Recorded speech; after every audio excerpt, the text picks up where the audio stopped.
Hello learners, welcome back to Learners Point. So today we are going to discuss about the MCQs for research aptitude, and these MCQs are very important part of UGC net exam. और मैंने इसमें try किया है कि बहुत सारे जो है MCQs जो है ऐसे इंक्लूड किए हैं जो काफ़ी अच्छे लेवल के हैं और मैक्सिमम ऑफ टाइम्स जो है UGC नेट में रिपीटेटिवली पूछे गए हैं। और ये जो MCQs की सीरीज़ है मेरे इसी चैनल पे मैं और भी कुछ MCQs की सीरीज़ लेके आऊँगी जो UGC नेट एग्ज़ाम के पर्पस के अकॉर्डिंग बहुत ही ज़्यादा इम्पोर्टेंट है। So let's discuss in detail. So first question is about in doing action research, what is the usual sequence of step? Every time ये question पूछा जाता है and repeatedly I think around 4 to 5 times जो है UGC net में इन्होंने पूछा है ये सेम क्वेश्चन, और अभी भी जो है ये सेम क्वेश्चन का फॉर्मेट सेम रहता है और इसका जो है आंसर भी जो है वो एक तरह से ये लगता है कि आपको बस ध्यान रखने की चीज़ है कि क्या प्रोसेस रहेगा। दैट मीन्स कि नेट के एग्ज़ाम में काफ़ी सारे क्वेश्चंस ऐसे होते हैं कि जो रिपीटेडली इन्होंने पूछे हैं एग्ज़ाम में, बस आपको जो है एक एनालाइज करना है कि कौन कौन से क्वेश्चन हैं वो, और वो क्वेश्चंस जो है मेरे इस चैनल में मैं लेके आऊँगी। इसका आंसर होगा आपका point number 2, plan, act, observe and reflect. Action research का जो है मैंने एक पूरा एक वीडियो जो है मैंने बनाया है रिसर्च के, मेरे प्लेलिस्ट में आप देख सकते हैं। एक्शन रिसर्च का जनरली पहले जो है एक तरह से प्लान बनाया जाता है, उसके बाद में एक्ट किया जाता है, उस प्लान के ऊपर जो है कुछ वर्क किया जाता है, उसके बाद में उस वर्क को ऑब्जर्व किया जाता है, फिर उसका रिफ्लेक्शन जो है वो देखा जाता है। ये होता है एक्शन रिसर्च का procedure. So second question is below are the given two sets are given. First set है जो है वो रिसर्च मेथड का और सेकंड सेट है इसका डाटा कलेक्शन टूल्स का। और मैंने इसके ऊपर पूरा वीडियो जो है बनाया है, अपने आप मेरे प्लेलिस्ट में देख सकते हैं जाके कि भाई रिसर्च एप्टीट्यूड में इन सब चीज़ का क्या मीनिंग है। Expose facto, experimental, descriptive, historical, ये सारे मैंने डीपली जो है वो पूरा डिस्क्राइब किया था।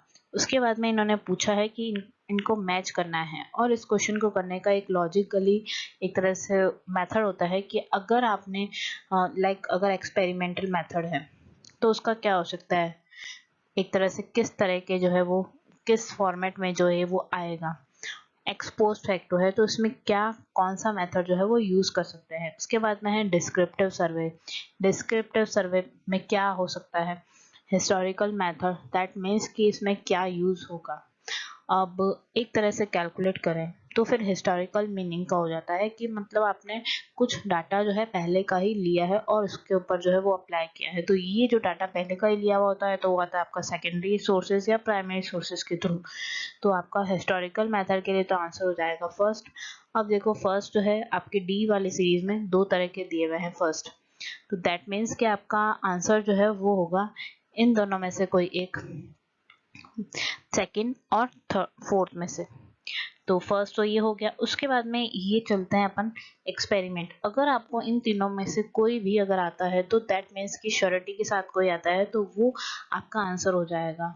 और अगर आपको नहीं भी आता है तो भी आप एक लॉजिकल फॉर्मेट के थ्रू जो है वो लगा सकते हैं। एक बार अपन आंसर देख लेते हैं। आंसर है इसका सेकंड, और ये सेकंड कैसे हुआ, ठीक है। सेकंड, अब इसमें सी वाला अगर आपको पार्ट डिस्क्रिप्टिव वाला पूरी तरह से अच्छा क्लियर है तो उसका आंसर होता है क्वेश्चनियर। और मैंने इसमें आंसर पहले ही शो कर दिया क्योंकि इसके लिए आंसर अभी दिखाना बहुत ज़रूरी है। और अगर देखो एक्सपेरिमेंटल में देखा जाए तो इसमें एक एक्सपेरिमेंटल मेथड में क्या होता है कि टेस्ट किए जाते हैं, आपको एक्सपेरिमेंट के लिए टेस्ट करने पड़ते हैं। तो ये क्या हो गया इसका आंसर थर्ड। तो दैट मीन्स कि आप इससे फर्स्ट ए से एक्सपेरिमेंटल मेथड के थ्रू भी आंसर जो है वो निकाल सकते हो। नेक्स्ट क्वेश्चन है expose facto research means. Ex post facto का पूरा डिटेल जो है मैंने वीडियो में समझाया था कि इसका मीनिंग क्या होता है। और इसका मीनिंग जनरली क्या होता है कि रिसर्च के बाद का जो इंसिडेंट होता है वो होता है एक्सपोस्ट। दैट मीन्स कि पास्ट पोस्ट वाला जो है इंसिडेंट हो। आपका आंसर क्लियरली इसमें हो गया कि carried out after the incident. Export facto के रिगार्डिंग जो है हमेशा एक क्वेश्चन आता है एनटीए यूजीसी नेट में, और कंटिन्यूसली इन्होंने इस चीज के ऊपर क्वेश्चन जो है वो पूछे हैं। Fourth is a 9-year-old are taller than 7-year-old। This is an example of, ऐसे ये जो क्वेश्चन होता है पूरे लॉजिकली बेस्ड होता है। अब इन्होंने क्या किया, एक तरह से एनालाइज ही किया है कि 9-year-old are taller than 7-year-old। Obviously ये तो चीज जनरल है, बट ये रेफरेंस किस तरह का जो है वो ड्रॉ किया इन्होंने। एक तरह से अगर देखा जाए तो ये पूरा जो है अगर अपन कैलकुलेट करें तो ये टाइम सीरीज का स्टडी बिल्कुल भी नहीं, क्योंकि इन्होंने सिर्फ हाइट का जो है वो मैटर इंक्लूड किया है। एक्सपेरिमेंटल स्टडी तो होगा नहीं, वर्टिकल स्टडी भी नहीं होगा, बिकॉज इसमें कुछ भी जो है चीजें कोई भी वर्टिकल स्टडी नहीं की जा सकती। और वर्टिकल स्टडी जो है वो एक रिसर्च में अभी पार्ट ही नहीं है, और इसका जो है स्टडी वाला पार्ट वो अलग ही वे में जाता है। सो इसका आंसर होगा क्रॉस सेक्शनल स्टडी, बिकॉज इन्होंने एक एज के अलावा एक दूसरा फैक्टर इंक्लूड किया, वो है हाइट। तो वो हो गया आपका cross sectional study. Next is which may be the sources of hypothesis. क्या सोर्स हो सकते हैं हाइपोथेसिस के। हाइपोथेसिस का पूरा एक वीडियो मैंने बनाया था, टेस्टिंग और इसका मीनिंग पूरा, और इसमें क्या क्या इंक्लूड किया जाता है। तो ऑब्वियसली सारी चीज़ें observation, imagination, thinking, personal experience. Hypothesis का ये वाला क्वेश्चन भी बहुत बार इन्होंने पूछा है। कई बार इन्होंने जो है ये सारे ऑप्शन जो है इंक्लूड नहीं किए हैं, एक स्पेसिफिक एक ही ऑप्शन दिया होता है और अदर जो है वो ऑप्शन दिए होते हैं। या फिर कई बार असर्शन एंड रीजन के क्वेश्चन जो है उस वे में जो है पूछते हैं। Next is research theory is defined as.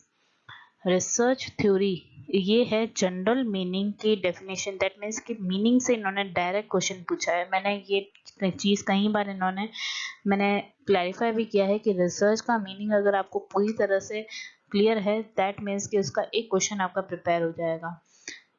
It is a set of systematically related statement and generalisation. तो दोनों ही चीज़ें होंगी इसमें। जनरलाइजेशन भी बहुत ही इंपॉर्टेंट पार्ट है, उसके साथ साथ सिस्टमैटिक जो है स्टेटमेंट अवेलेबल। नेक्स्ट जो क्वेश्चन है वो है the aim of good research. क्या एम हो सकता है गुड रिसर्च का। ये जो है ये भी काफ़ी बेसिक क्वेश्चन है, और कई बार इससे रिगार्डिंग भी डायरेक्टली जो वे में जो है ना एनटीए ने पूछा है। सो वेलफेयर ऑफ द सोसाइटी, ये वाला तो नहीं हो सकता पॉइंट। हाँ, एक वो कैरेक्टरिस्टिक्स हो सकता है इसका। Second is a generalisation, theories and principle, solving routine problem. Fourth is generate a new knowledge. अब एक अगर एनालाइज करें तो दो ऑप्शन तो अपने लिए एक तरह से निल हो गए, वेलफेयर और सॉल्विंग रूटीन प्रॉब्लम। एक तरह से मान के चलो कि अपने कैरेक्टरिस्टिक्स हैं ये। फिर आता है आपका generalisation and generate a new knowledge. दोनों ही एम होते हैं गुड रिसर्च के, बट सबसे इम्पॉर्टेंट जो पार्ट होता है वो होता है generalisation of theories and principle in good research. That means कि अगर आपने किसी चीज़ का रिसर्च किया है, एक न्यू नॉलेज तो डेवलप हो रहा है, वो एक सेकेंडरी एम है, बट उसके पहले क्या हो रहा है, आप एक नई थ्योरी या फिर कोई प्रिंसिपल जो है वो डेवलप हो रही है। नेक्स्ट क्वेश्चन है which of the following method of research predicts cause and effect. Cause and effect का मैंने डायरेक्टली बताया था कि एक मेरे वीडियो में मैंने एक्सप्लेन किया था कि इसमें कॉज एंड इफेक्ट रिलेशन के रिगार्डिंग जो है क्वेश्चंस पूछे जाते हैं, और यही इसका एक क्वेश्चन है। इसमें जो है आंसर होगा आपका सीधा साधा एक्सपेरिमेंटल रिसर्च, जहाँ पर इन्होंने एक्सपेरिमेंट करते हैं, कॉज क्रिएट होता है, उसके बाद में उसका इफेक्ट जो है वो नजर आता है। नेक्स्ट है एसेंशियल कैरेक्टरिस्टिक्स ऑफ रिसर्च।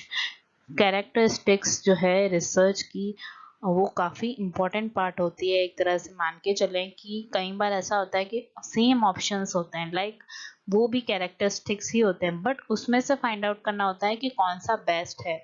अब इसमें से अगर देखें तो फिर सारी ही बेस्ट कैरेक्टरिस्टिक्स हैं, अगर पूरा एनालाइज करें तो सब बेस्ट कैरेक्टरिस्टिक्स है, बट फॉर इम्पोर्टेंट मतलब दैट मीन्स कि इन सब में से इम्पोर्टेंट और फर्स्ट पॉइंट कौन सा है कैरेक्टरिस्टिक्स का रिसर्च के लिए, ऑब्जेक्टिविटी। दैट मीन्स कि आपके रिसर्च का ऑब्जेक्ट क्या है वो क्लियर होना चाहिए।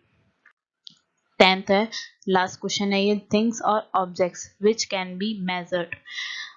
एक तरह से मान के चलें कि इन्होंने ये क्वेश्चन जो है एक तरह से अलग वे में ही पूछा है, थिंग्स और objects which can be measured, और इसमें क्या जो है वो मेजर्ड है, और इसका आंसर होगा आपका डाटा। और ये वाला जो क्वेश्चन है काफ़ी टिपिकल क्वेश्चन है कि दैट मीन्स कि आपके पास ऑब्जेक्ट या फिर कोई थिंग अवेलेबल है विच कैन बी मेजर्ड, जो मेजरेबल है, बट वो चीज़ क्या है, उसको क्या बोलेंगे। अब अगर हिंदी में ये क्वेश्चन अगर मैं दूसरे वे में पढ़ूँ तो ये बहुत ही ज़्यादा टिपिकल लगता है और उसकी लैंग्वेज काफ़ी अलग होती है। अगर आपके पास कोई ऑब्जेक्ट है और वो मेजरेबल है तो उसको क्या बोलेंगे, वो बोलेंगे डाटा। हालांकि कई बार लोग उसको कई बार रिसर्च के फील्ड में वेरिएबल भी बोलते हैं, बट अपने पास जो चीज़ अवेलेबल है एक डाटा के फॉर्म में ही अवेलेबल रहता है और उसका आंसर यही है डाटा।